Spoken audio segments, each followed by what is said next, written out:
Hi, friends! Today we are going to read a story titled I'm Not Sleepy. It is written by Shanti Miller and illustrated by Jay Taylor. Today's story is about a little boy who doesn't want to go to bed because he's not sleepy. My mom said it was time for bed, but I wasn't ready to go.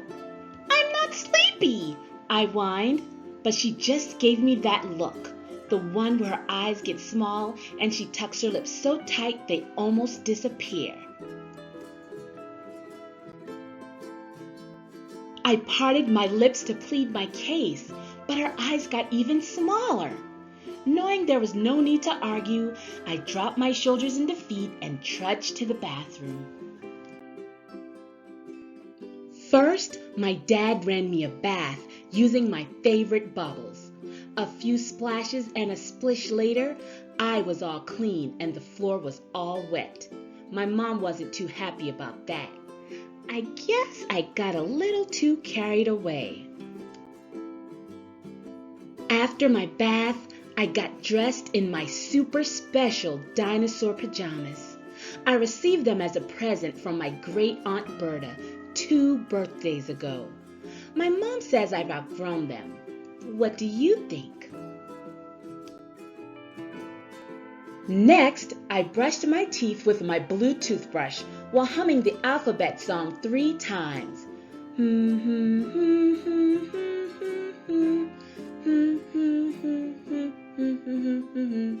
It would have been 4, but my mom said if I brushed them any longer, they would disappear. Are you ready for bed? She asked. Almost, I told her. I have to say goodnight to Phoenix. Phoenix is my dog. Goodnight, boy, I told him, ruffling his soft fur with my hands.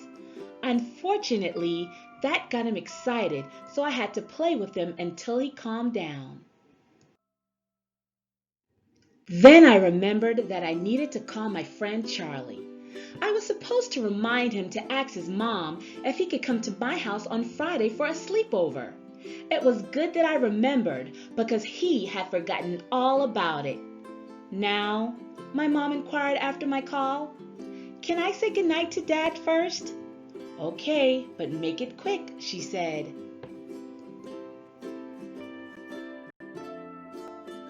I found my dad sitting on the couch with his nose stuck in a book.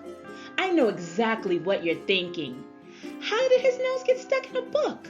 I thought the same thing too, until my mom explained to me that it meant he was reading. Good night, Dad, I sang in a high-pitched voice. Good night, son, he sang back. He placed his book down to hug me, and I made sure to squeeze him extra tight. Are you off to bed? He asked. Almost, I told him, but I need a story first.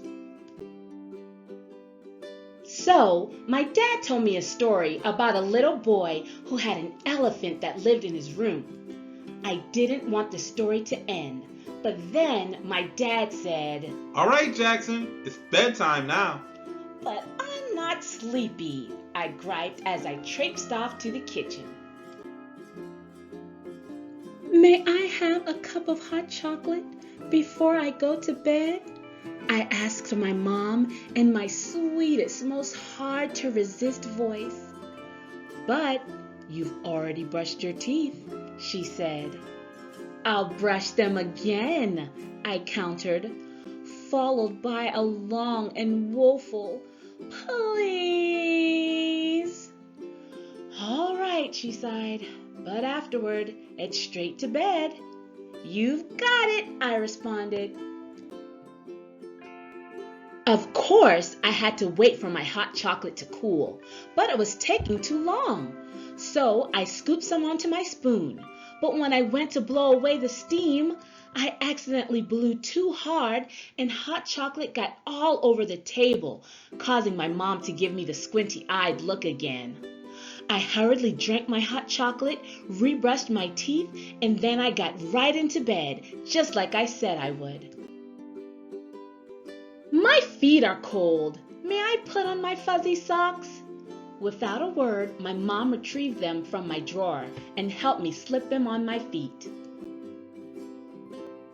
"The tag in the back of my shirt is itchy," I complained, scratching at my back. My mom stared at me. "The same tag I cut out when you first got those pajamas and complained about the itchy tag?" "Oh," I said. "Do you want to hear a joke?" I asked. "Save it for the morning," she said as she tucked my sharp covers in around me. "Can I have waffles for breakfast?" "Yes." "With blueberries and extra syrup?" "Uh-huh."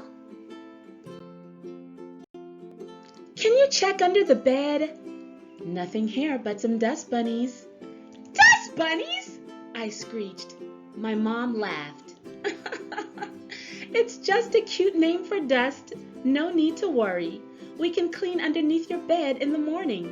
She patted my shoulder and turned to leave. "Wait!" I shouted. My mom halted in place, then turned back toward me. "Did you know that jaguars can run 50 miles per hour?" I questioned her. "Did you know that you're trying to avoid going to sleep?" she countered. "I'm really not sleepy."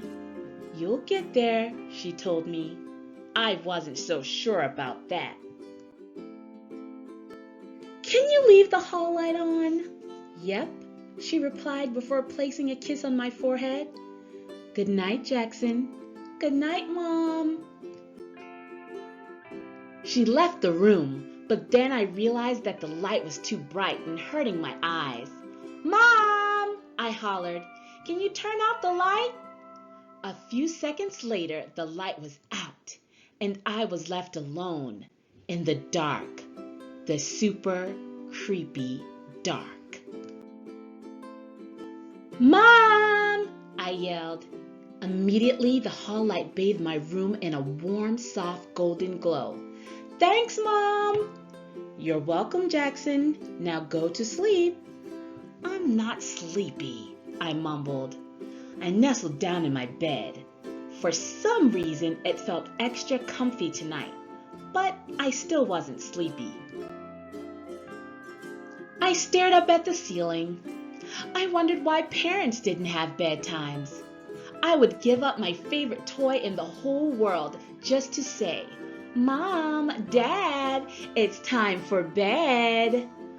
I blinked again. The crickets outside my window sounded as if they were singing me a lullaby, but I still wasn't sleepy.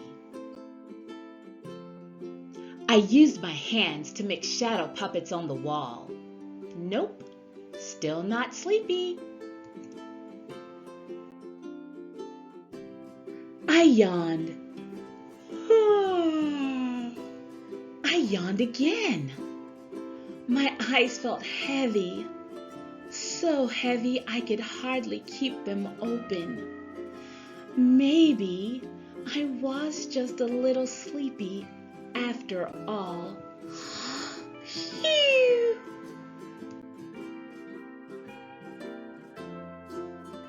Thanks for watching. Don't forget to like and subscribe. Until next time, everyone.